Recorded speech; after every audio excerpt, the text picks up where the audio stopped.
We say it all the time. In Ted, we trust. An amazing game of football that boils down to one thing. It's my fault, coach. Will I pick the Packers to win this week against the Colts? You'll have to keep listening because it's all next on your Packers Fan Podcast. Hey, Packers fans, this is your unofficial Packers Fan Podcast, and these are the podcasters you're looking for. One of these guys, even though he's a huge fan of the Packers, he doesn't like bratwursts and wonders if that's wrong. And the other guy bangs the drum all day and thinks, touchdown. And now it's time to Go Pack Go with your hosts, Wayne Henderson and Troy Heinritz. It's the show by and for fans of your 13-time NFL champion Green Bay Packers, otherwise known as the Packers Fan Podcast. Give us a call at area code 920-3PACK-GO. Again, 920-3PACK-GO, or simply visit PackersFanPodcast.com/feedback. Be part of the show. This is episode 117 of the Packers Fan Podcast, recorded November 1st, 2016, and all the show notes can be found at PackersFanPodcast.com/117.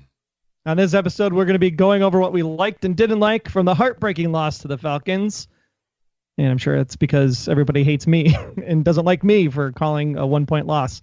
Talk about how so many newcomers on the team did step up, which is fantastic. And we'll run down who really is hurt and who really isn't. And I'll share my favorite Packers dope sheet tidbits for the game against the Colts. Troy will have the keys to the Packers beating Indianapolis, and we have our wild guesses for the final score. I'm at Wayne Henderson, your voice acting, podcasting part owner of the Green Bay Packers. And I'm at Troy Heinritz, and yep, I said it.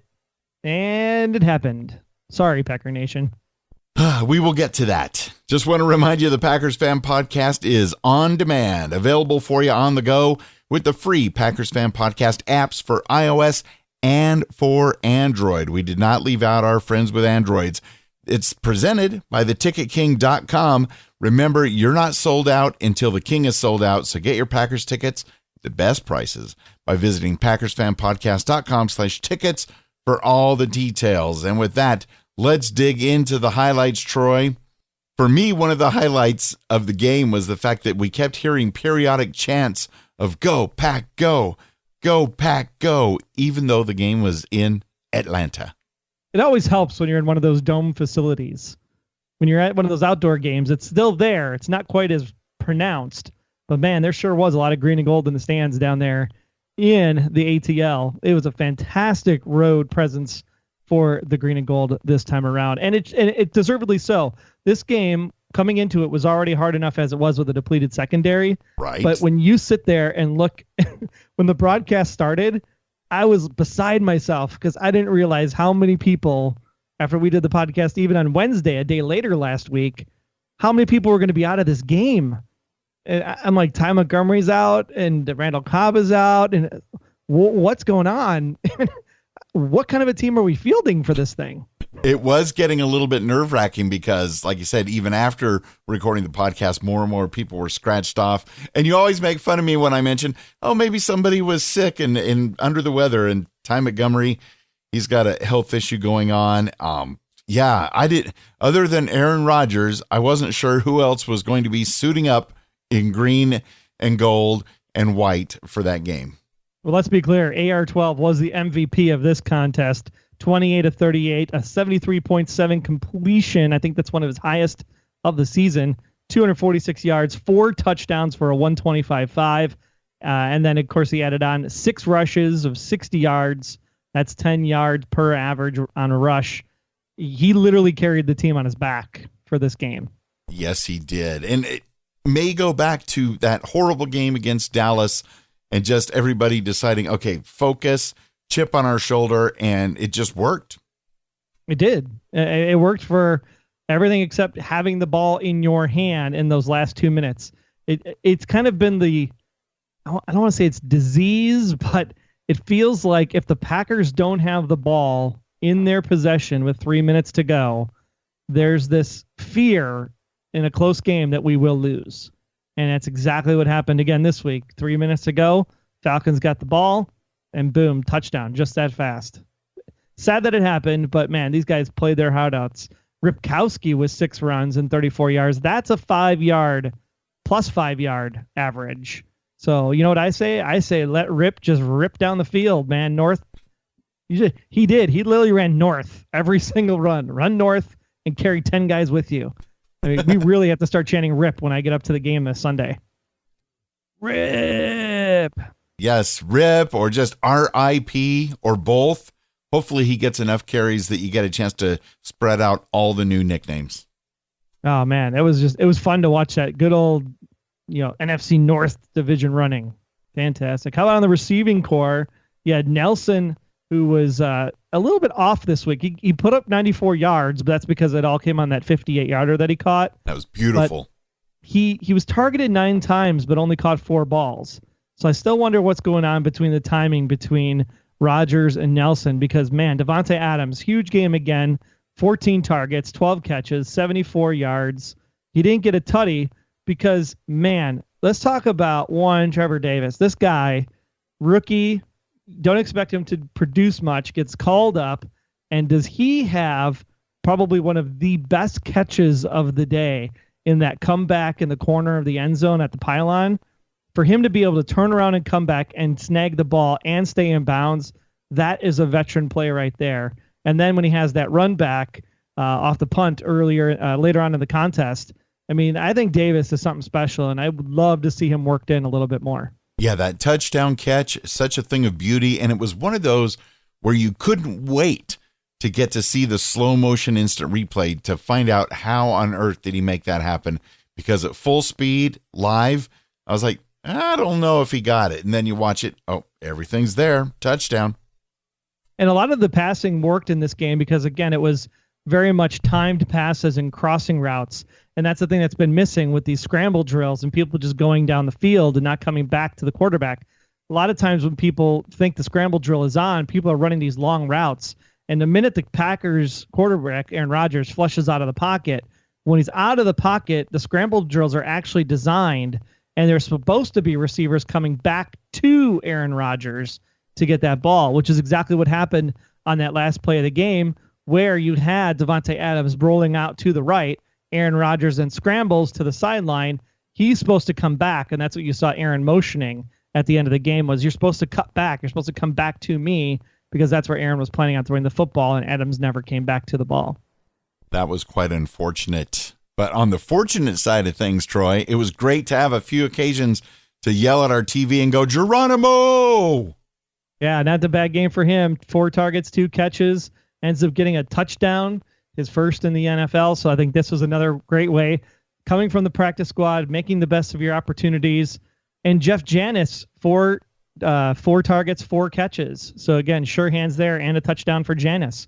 So the biggest question I have coming out of this game is, where the hell are the tight ends? MIA.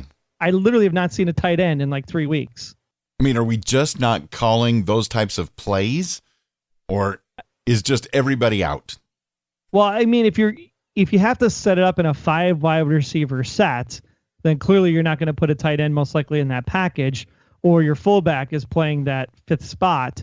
So that would make sense why there's no tight end there. But like in a 4 wide receiver set, you think that you would maybe throw in a tight end or 2 into that package. So it's very interesting to see that we haven't seen a lot of Richard Rodgers or Justin Perillo. I was going to say Jared Cook, but he's still out with the ankle.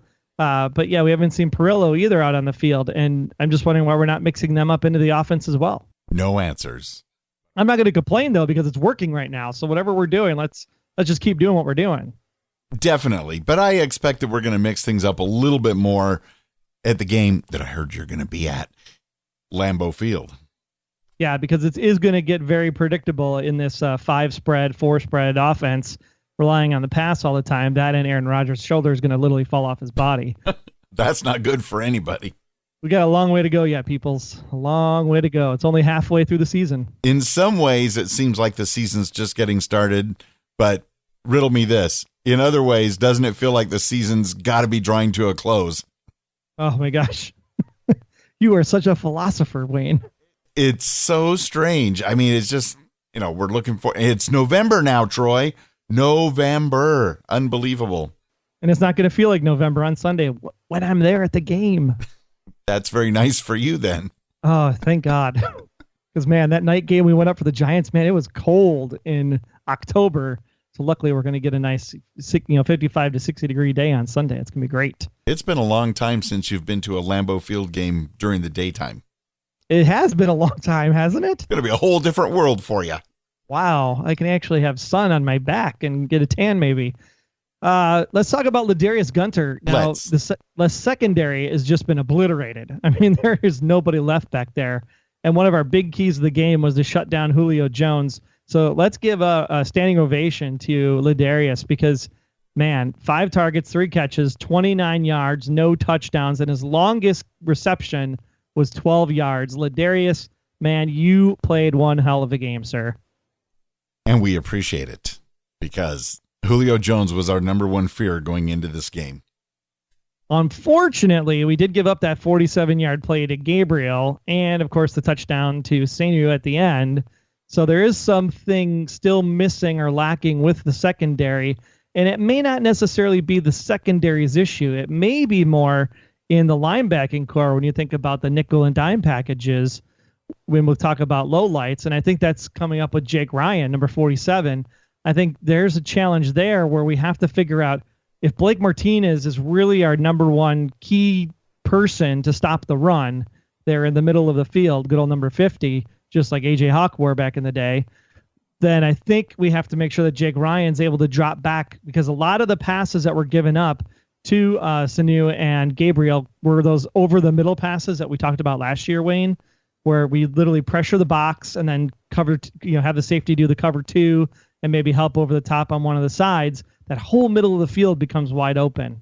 So we have to figure out a way to make sure we put a spotter in the middle of the field in order to get those passes so they're not getting, just over our heads for those big scores and big gains. Definitely, because like you touched on, the middle of the field has been our Achilles heel on defense for way too long. And you can almost see it coming on some of those plays. It's like, no. Somebody get over there. It is what it is. We got to fix it for sure. I think the secondary for what it is at this point, this is a really, really high-powered offense, okay? And we looking at the numbers here, it's 185 and a little bit. So about 200 yards through the air for the Falcons is what you would expect. So considering that you had literally nobody in the secondary to play this game, 200 yards, I think, out of the Falcons is actually a pretty good game. Yeah, because everybody thought the Packers were just going to be blown away and demolished in that game, and we were not. Somehow, things worked together almost well enough. Not everybody thought that. There's a difference between blown away and losing the game. I said they were going to lose. I didn't say they were going to get blown away. But on like the pregame shows and some of the analysts, oh, yeah, the Packers have nobody. And with Ty Montgomery out, oh, they're doomed. What does that tell you, people? That tells you analysts... No, you want to listen to the fans. The fans know what's going on. We're the ones that have the real intel. Yeah, and you were right yet again, Troy, and we'll get to that later. So you'll get to go first in predicting the wild score for this upcoming game. How about game management in this game against the Falcons? Yeah, the second half, I was just wondering how this always happens. For some reason, they're trying to get up to the line, and I don't know if Rodgers is trying to draw the offsides or do the hard count, but it seems like we always blow a timeout in the third quarter. Yes. And to me, that's super frustrating. I don't mind if you blow the 3 timeouts doing that crap in the first half, but those timeouts are so critical in the second half of the game. And then the fact that Jordy gets off the field and they still give him the injury charge timeout, I think is complete bull. Yeah, I don't understand. Who was calling that thing? That really drove a nerve into my spine. Yeah, that was insane. And we had a feeling that timeout may come back to haunt us way at the end, as did many things, unfortunately. Like the injuries. And people are saying, oh, the injuries, why are the Packers like the ones that always are hit by the injury bug? It's the same around the entire NFL. So it's not just us. It just seems like whenever it hits us, it hits in the worst places possible because it's where we didn't plan to be injured, like in the case of only taking 2 running backs on our roster of 53 this year. So the real scare, or maybe it's a dodged bullet, depending on how you want to look at it, but Niall Davis Yeah, thanks so much for your efforts, sir. You could go back to Kansas City maybe and help them out since they need a running back now because now Davis has been released by the Green and Gold. So we are down to Don Jackson and Ripkowski and Montgomery. And obviously, we don't know what happened really behind the scenes, but on the surface, it didn't look like we gave him hardly a chance at all. Well, the chances he got, he wasn't producing. And if Rip's carrying the entire team down the field for 10 yards, just keep feeding Rip the ball until it doesn't work. Oh, absolutely. Or till he falls over. All right, I can't carry you guys anymore. You got to get off now. But yeah, Rip and AR-12 did their fair share and more of carrying the team this past week. Can they do it again this week? I don't know. It's going to be hard because J.C. Treader is now sidelined. He's week to week with a knee injury. Ty Montgomery, he's going to hopefully be back and over this illness because I'd really like to see him play live to see what he's seeing on those holes on the line if he is in the backfield. Quentin Rollins still sidelined with the groin. Clay Matthews with a hamstring. Cobb had a hamstring. He's week to week. We know that Lacey and Shields are out indefinitely. Starks could be back. Gosh, anytime you have a running back has a knee injury, I just don't see how you can return from that in a season. But if Starks can come back, that would be great because he's always played really, really well in the playoffs. So if we can make it to the playoffs, number one, and then if Starks can be back for the playoffs, I think that bodes very well for our chances. Damaris Randall, he's still out with the groin. Cook still out with the ankle. Guyon out with a knee. And Corey Linsley can finally come back, but he's still bothered with the hamstring. Crockett's out for the season. Dayton Jones out with a knee. I mean, the list just goes on. And then Morgan Burnett back on there again with leg issues with the groin. So what are we going to do, Sir Wayne? It's a lot of people. Shuffle and just next man up, play your part, do what you can, and help us win. Yeah, we didn't get to even see the big Matthews versus Matthews thing that was supposed to be the big deal, but next year. Maybe in the playoffs. It looks like the Falcons and Packers are both heading in the right direction, especially if we can get more of our injured players back on board. And there's something to say about that. I mean, for all the doom and gloom that we probably preached on this podcast early on in the season, especially after the Minnesota game and the Dallas game in particular, when you look at, we've lost to 3 teams that are 3 playoff-bound teams if the season ended today. And of 2 of those 3 playoff teams, we were in the game to win it at the last minute. And so really, there's only one significant loss, which was to Dallas. And Dallas is one hell of a team right now. So if we're going to end up saying, hey, we could have had 2 back and gone to a 15-1 season and lose to Dallas, that's a pretty good season. So even though we're 4-3 right now, I think it's a little bit of a chance to say, just relax. Things are looking up. Minnesota's falling apart on schedule. Mm-hmm. The Bears are helping people out. Detroit is looking scary. And so we'll get to our NFC North notes. I think you'll be really surprised on where we predict where the division will actually land come week 17. Anything can happen. We will be there soon enough. We want to remind you to become a Packers Fan Podcast Patreon supporter. We want you to actually invest. Yes, it's like buying a share of stock in the Green Bay Packers. You buy that stock, you get better scoreboards, you get more concession stands, you get the Titletown District by buying the stock in the Packers. So why not buy stock in us? Go ahead and head on over to PackersFanPodcast.com/support. Your $1, $4, $12 donation will not only get you awesome things that you can use, but it also helps out the show so that we can do fun things like maybe have a Packers meetup when we go up there to Lambeau Field. Maybe even do post-game call-in shows, because if you can't get through on WTMJ, you'll always be able to get through over on our line. And we want to make sure we can make that stuff happen for you, but we need it with your support. So go on over to PackersFanPodcast.com/support. Throw us a beer a month. That would be fantastic. And we can make that happen. Awesome stuff. And speaking of calling in, remember to keep our phone number handy. It goes straight to voicemail, area code 920-3PACK-GO. And that's what listener Miguel in Arizona did just the other day. Hey, Wayne and Troy, it's Miguel in Phoenix. Guess what? So I'm sitting there on Sunday watching the game with my wife, and there was a few minutes left on the clock, and I told my wife exactly what was going to happen. I told her we had the ball, and I said the Packers are going to go down, and they're going to score. And the Falcons are going to get the ball, they're going to go down, and they're going to score. There's not going to be much time left on the clock, and the Packers are going to have to score to win the game.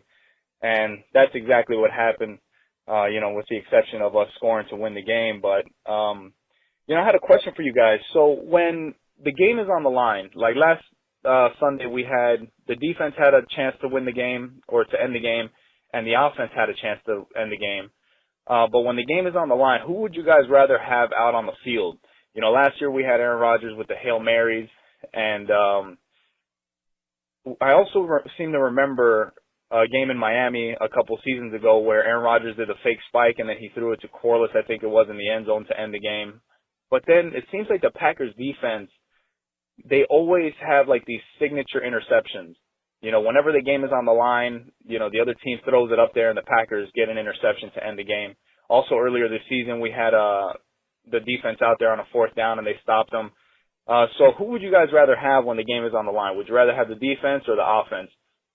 Thanks for the show. Thanks for everything. We love listening to you guys, and I'll talk to you next time. Bye. With a healthy secondary, Miguel, I would have the defense on the field. But without a healthy defense on the field, I feel way more comfortable having the ball in the hands of AR-12 with 3 minutes left to go. I think that's an excellent choice. And I'm going to agree, no matter what shape our defense is in. I know that we are thankful to have them, but I am always going to want Aaron Rodgers and the offense with the ball at the end with a chance to win and hopefully pulling it out more often than not. I agree with that 100%. Let's go to Cameron. He contacted us through Twitter direct message saying, I can't wait to hear y'all's view on the game. I was there, and it was heartbreaking. Injuries, a defense that looks tired, and a lot of missing pieces on offense did not look good. It was heartbreaking, but I don't think the defense really tired out. It seemed like they were a little bit sluggish. Maybe in that third quarter, there was a chance where I thought the Falcons were going to be able to blow it open. Yet when it came down to the crunch time, the defense held, inside the red zone. So I think that we were okay for the most part on the defensive side of the ball, given the fact that we were so depleted in a lot of those key positions. I mean, look at Gunter. He almost had that pick six right at the end of the game. He was one heartbeat away from putting a dagger into the Falcons offense. That's how great these guys were playing. I don't think you can really fault the defense at all. Time of possession looked like it was pretty balanced. The quarterbacks were pretty balanced. I mean, this was just a hard-fought football game, and it's whoever had the ball at the end, like those Arizona Cardinal games of 2009. If you don't have the ball last, then you lose. It really did call back to those games. It really did, with a slightly lower score, but there was a lot of scoring happening. And on Twitter, our weekly Twitter poll, things are starting to look up even with fellow listeners. I asked, now that our Packers are playing at home for this one game only, how will we do against the Colts?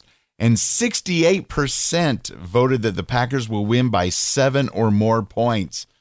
That's some confidence. 30% say the Packers will win, but just barely. So that's still fairly confident, because the best part is that only leaves 2% that say that the Packers are going to lose this game. Well, normally I like to think of myself as being part of the 2%, but not in this case. Not this week. Yeah, back at Lambeau, playing the Colts. You're going to be there to help carry the team on your back this week, Troy. I know, for sure. Over on Twitter, Zach Gallinari, at Zach611, he said that we should trade for Hayden because we need a number one cornerback. And here's the thing. When it comes to trades, we don't do trades very often. And when we do trades, they're not the greatest end result. So the thing with the Nile Davis trade is that because he didn't perform, we actually end up not owing the Kansas City Chiefs anything out of that trade, which is pretty fantastic since it didn't work out. So now, granted, I think what a lot of people get misconceived about, Wayne, is the salary cap dollars. So with the new collective bargaining agreement, whatever money we don't spend in 2016, that cap savings gets applied to 2017. And at that point, I'd rather use the money in buying stuff in free agency than trying to bring in a top-rated player that we have to eat on the cap in 2016 if we can avoid it. Free agency would be a better way to spend that money. And I do agree that lately our trades just haven't worked out all that much. I mean, you heard me at the beginning of the season raving about how Jared Cook, coming from the Rams, was going to make a statement with the Packers, and that ankle has prohibited him from being able to do that. Who's Hayden with right now? That's a really good question. Not with the Packers, at least not yet. But if Zach gets his wish, maybe Hayden will come our way. We'll see what the brass decides to do.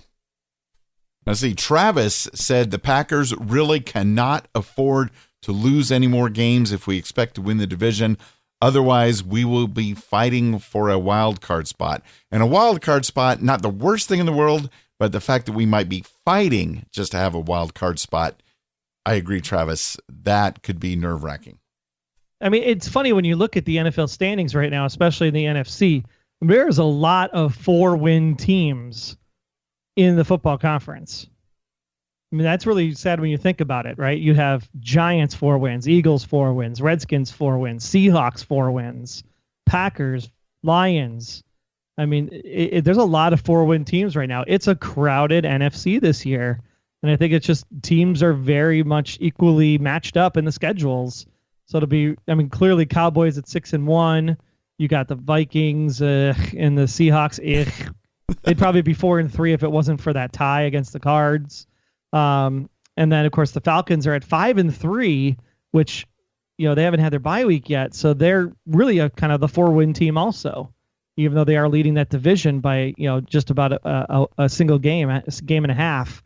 So it's a tight NFC race. I mean, every game is important against an NFC opponent this year. Exactly. And I kind of look at it on the flip side that the Packers, having already had our bye week, we very well could be 5-3 right now and be a 5-win team. So take that. Like we said, right? We could be 6-1 at this point too. Very, very easily, and so close that we could have been. Now, we had a general question from our friend Colm in Ireland on Facebook, and I tried to answer it, and I did not have an answer because I don't watch college football. I can barely keep track of the pros. But he said he was watching Alabama versus Texas, which is cool that that was airing in Ireland. How come there are so many more flags in pro football compared to college football? Troy, do you have an answer for that one? Advertising. More flags slows the game down, means more TV timeouts, means more money. Really? You think it's that nefarious? No, I don't think it's that nefarious. I think the difference is that when you have the college game, granted, people are trying to make a statement and prove that they can play in the NFL, but they also don't want to get hurt. So they're not doing the stupid things that you do to get hurt, like celebrations where you pull your groin because you high step too much, or you like run into people when they're on the ground and you get a late hit because you supposedly couldn't stop because you're going to get a bonus for a bounty or what have you. I mean, all of those things add up to those extra flags, and you don't see those kinds of things happening in college. So that's probably it. Plus, I think it's a little bit more lax of a game too, in a little bit of the way, just because of, you know, you're developing still. I mean, it's still exciting, and it is somewhat professional in a way. We hate to say that with college football, but it kind of is when you think about how much money is behind it. Yeah. So yeah, at the end of the day, I just think that people are. It's a faster paced game too on the college side. It's much higher scoring. So I think that's where the flags come down, because I think the professional game is a little bit where on the field it's faster to the audience. I think it's actually a little slower. That makes perfect sense. And it was kind of interesting. It seems like there's been a lot of flags on both sides of the field in a lot of the Packers games this season. But if I remember correctly, last night's game between the Bears and the Vikings hardly had any flags. And I don't know if it was the officiating crew or if both teams were just playing error-free without very many points by the Vikings. But yeah, there weren't very many flags last night that I remember. There weren't that many flags because both teams were so bad. Oh, that could be the other side of it, too. They just wanted to get him off the field. Please. We got to get back to handing out candy to the trick-or-treaters. Do you remember when Monday Night Football used to be like the prime thing and you were like dying for Monday Night Football? Yeah. And now it's like the ghost town. Like everybody that's playing on Monday Night Football has just been horrible. Just the luck of the scheduling. And I don't know, there's just something about it that, you know, we love ESPN, but there's something about it now that it's on ESPN. I was talking to somebody in my day job today. They were looking for the game last night and they could not find where it was. Oh, that's sad. That is very sad. I don't know if her cable package just didn't have ESPN or she didn't go through hundreds of enough channels. She's from Chicago, and she wanted to check out the Bears. I mean, if I'm ABC, I'd be throwing the football game on ABC and not on ESPN. And then you could throw the Dancing with the Stars thing on ESPN. Since there's always an NFL player competing, they might as well. It'd work out perfect. It is a sport, after all. In other news, it is a Sunday, and it's a 5th home game. Woohoo! I like the sound of where this is going for you. Yes. I will be up at Lambeau Field with my new stepfather-in-law and my good friend Aaron Peterson. You've heard him call in here, superfan Aaron. Yes, you have. We'll be up there at the game. So if you are interested, if you are listening to the Packers Fan Podcast, which you are if you're hearing my voice, and you're going to be at the game on Sunday, please come on over to section 122, row 45, seats 1, 2, and 3. Again, that's section 122, row 45, seats 1, 2, and 3, behind the Packers bench, about the 42-yard line. I would love to shake hands, hug, drink a beer with anybody that's listening that's going to be at the game. So come on over again, 122, row 45, seats 1, 2, and 3. Be glad to meet you in person. That would be fantastic. If I could get a plane ticket and get there in time and afford it, I would. And since you're going to have Aaron Peterson there, are you going to record an impromptu Blacklist Exposed podcast episode or Beyond Westworld while you're there? We are not going to record a podcast while we're there, but we will watch Westworld Sunday night when we get back home from Lambeau Field back to Milwaukee. After the Packers victory. Yes, that's at beyondwestworldpodcast.com if you're a Westworld fan on HBO, and theblacklistexposed.com if you're a fan of The Blacklist on NBC. And it's great that you and fellow Packers fan Aaron Peterson are the host of the show. It's always good to podcast with fellow Packers fans. And this will be my stepfather's first time ever at Lambeau Field. Really? For his birthday present. Yes, so that's going to be fantastic. Is it a surprise or is he ready? No, he's ready. He's geared up. Oh, okay, good. And then I'll find out he's wearing like a Colts jersey or something. I'll be like, what the hell? Oh, my goodness. Let's dig into some NFC North notes. The Vikings may still technically be at the top of the division at 5-2, but Sam Bradford is looking like he's getting that heck beat out of him every single week now.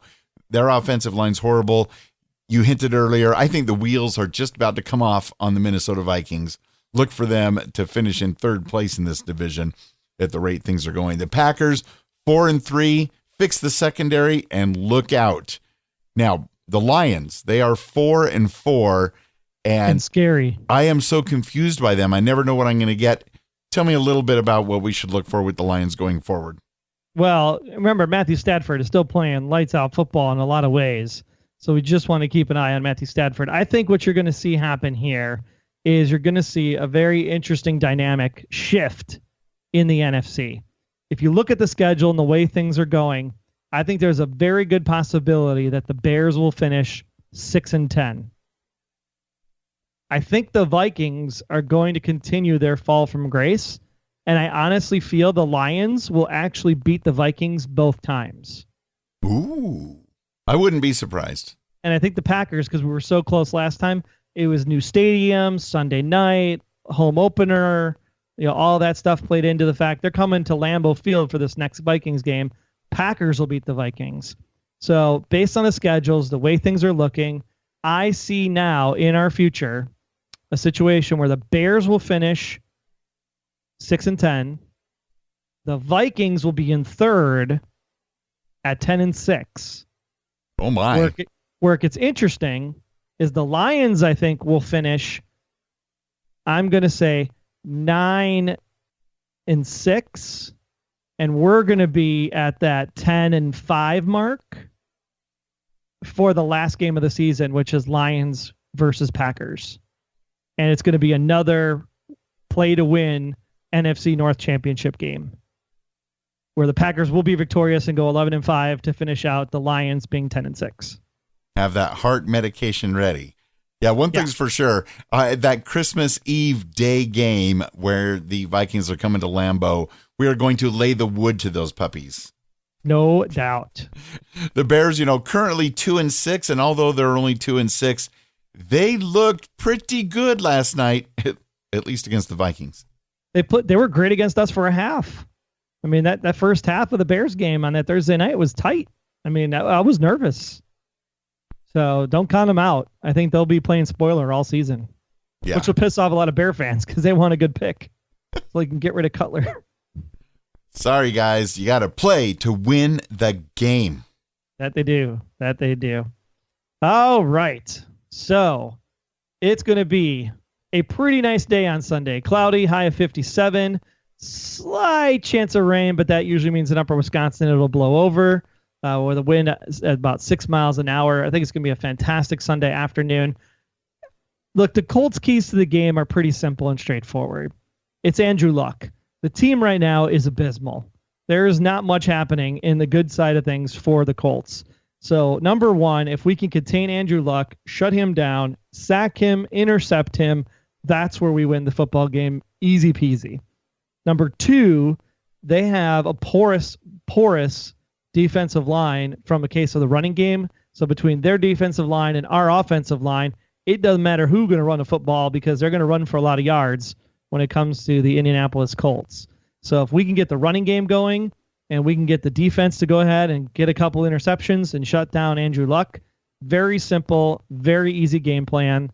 That's what we need to do to beat the Colts this week. And damn it, we better be up 42-0 so I can make it to the bar by the 2-minute warning in the fourth quarter.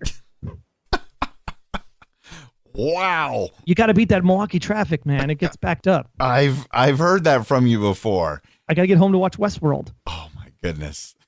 Long story short, you're predicting Ripkowski's going to run for 150 yards.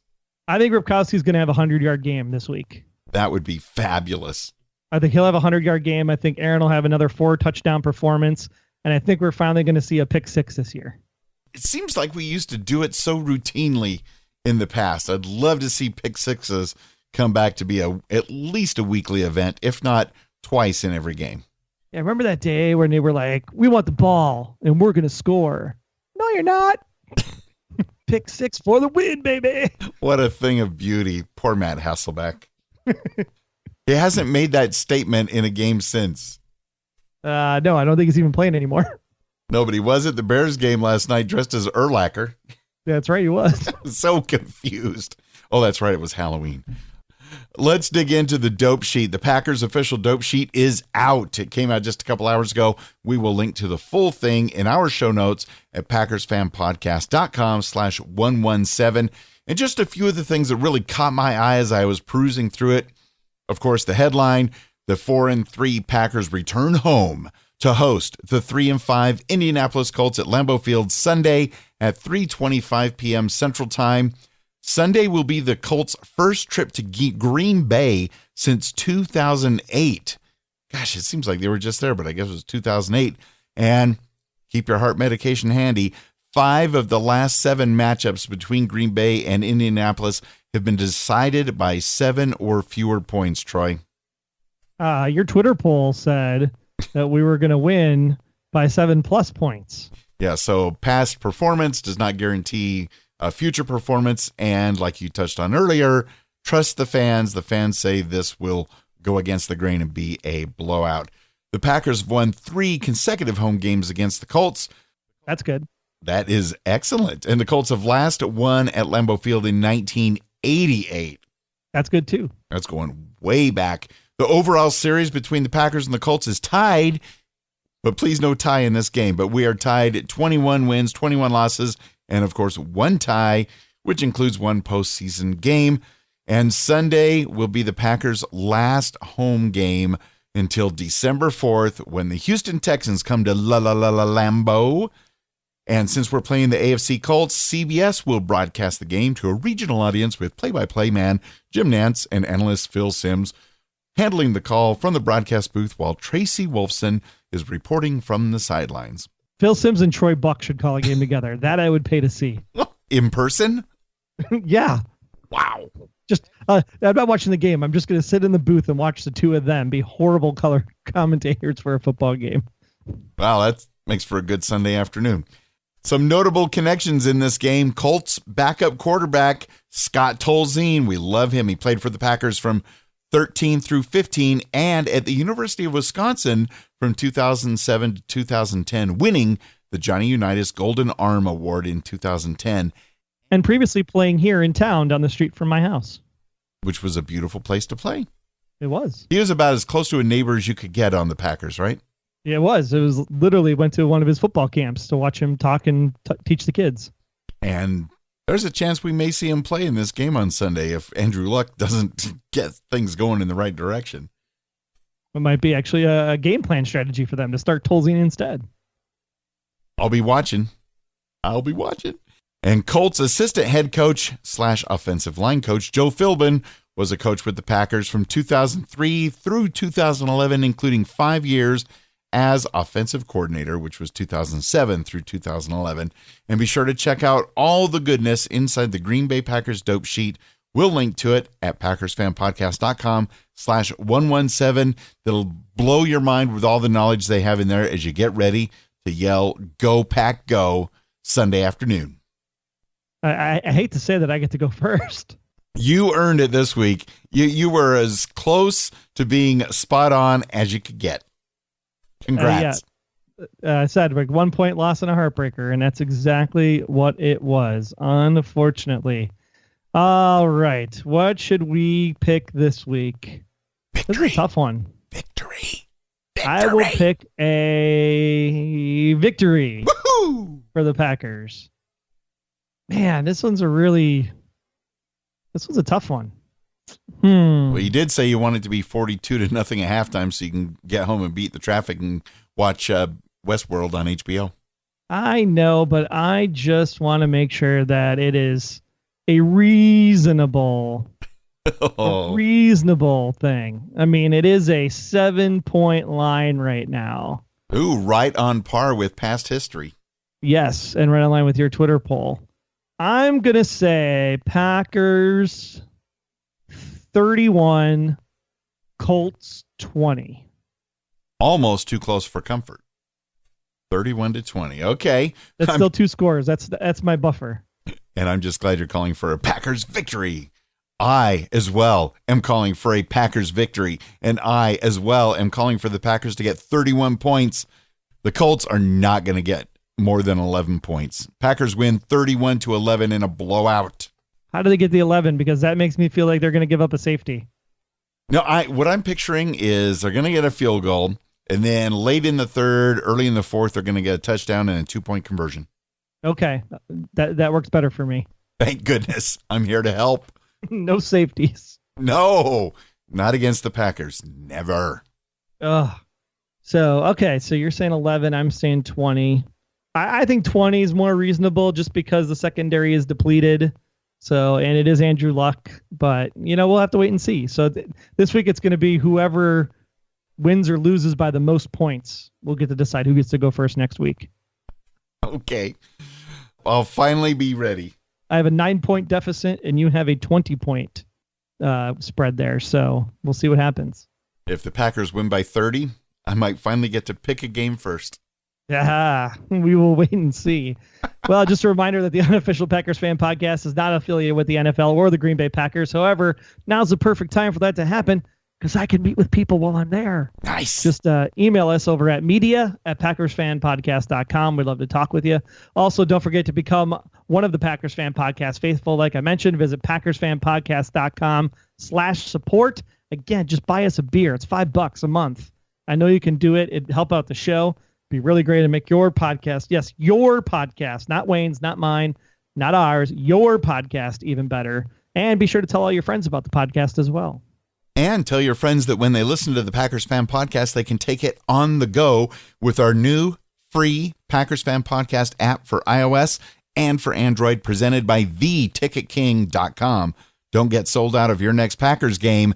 Visit PackersFanPodcast.com/tickets for all the details, and follow us on Twitter all season long, especially on game days, at PackersFanPod. And me, my personal account is at Wayne Henderson. And you are? I am at Troy Heinrichs. Be sure to like us on Facebook as well. Visit PackersFanPodcast.com/Facebook to join the community.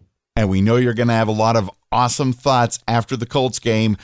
Packers victory, all sorts of goodness. Visit PackersFanPodcast.com/feedback to get in your feedback and let your voice be heard. Keep the convos going online. We'll have another fun episode of Packers Talk coming back next week. I just want to thank you for listening to this particular episode of your Packers Fan Podcast. While you're driving back to Milwaukee from the game this weekend, you can call 920-3PACK-GO. That's right. As you're sitting there in traffic, right there in De Pere, right over to Lake Butamore Bridge, 920-3PACK-GO. It's a local call. Let us hear from you. Let us know what you thought of your Lambeau Day Field game day experience. Again, 920-3PACK-GO from your cell phone in the car. Also, be sure to subscribe to iTunes while you're there in the car as well. Make sure a passenger is doing it for you. You can go ahead and do that right after the game, so you get the very next episode of the Packers Fan Podcast immediately when it comes out. And Dan Robleski, hopefully you're going to be at the game, bud. If you're listening, can't wait to party with you again as we cheer on the Packers to beat the Colts this weekend by at least 9 points, but more for Wayne's sake, so that he can pick next week. So let's get fired up, everybody, and throw those horseshoes out of the arena. Let me hear you now. Say it all together. Go, Pack, go!